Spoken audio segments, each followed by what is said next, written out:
Today, we are talking about Messerschmitt Me 410 Hornisse. In 1938, Germany's existing Bf-110 could no longer meet its needs, so it began designing a successor model. In the same year, the Messerschmitt company carried out the design according to the military's vision. In May 1939, the first prototype aircraft, the Me 210 V1, was completed.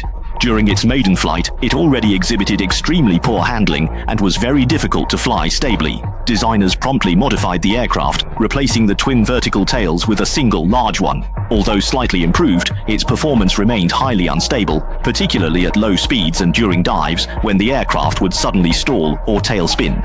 Despite this being a very dangerous aircraft, the German Air Force disregarded its flaws, ordering production to commence before the winter of 1941 and demanding 94 units. Despite numerous issues, the Messerschmitt company, under military pressure, began mass production ahead of schedule, delivering the first pre-production models in 1942.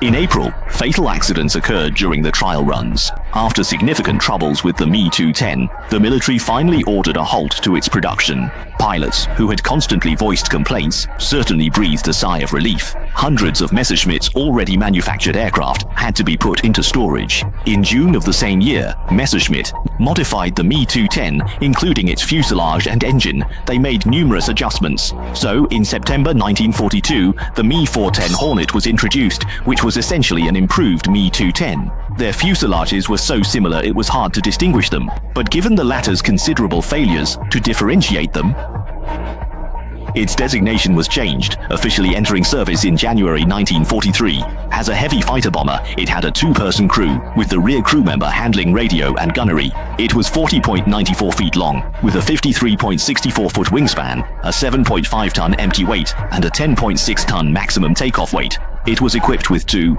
Daimler-Benz DB603A inverted V12 liquid-cooled piston engines. Top speed, 388 miles per hour. Combat radius, 497 miles. Main armament, two 20mm forward cannons, two 7.62mm forward machine guns in the nose, and two 13mm remote-controlled machine guns by the rear gunner. Fuselage.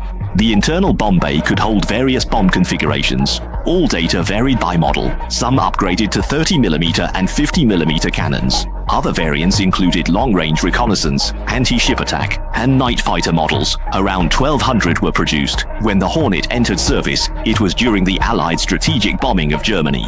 At that time, the Allied air forces lacked long-range bomber escort. The Hornet, with its remarkable speed and significant firepower, caused substantial casualties to the Allied bomber forces. By 1944, both the Allied P-51 Mustang and P-47 Thunderbolt had received upgrades. With this effective escort, the Hornet's maneuverability was completely outmatched. In combat, the Hornet unit suffered a devastating blow. Facing unbearable losses, Germany was forced to withdraw the Hornet from daytime heavy bomber interception missions after the summer of 1944. Under the Allies' absolute air supremacy, the Hornet was completely outmatched. As resources depleted, its production was officially terminated in September 1944. In the early days when Allied bombers lacked full escort, the Hornet was a very effective interceptor aircraft.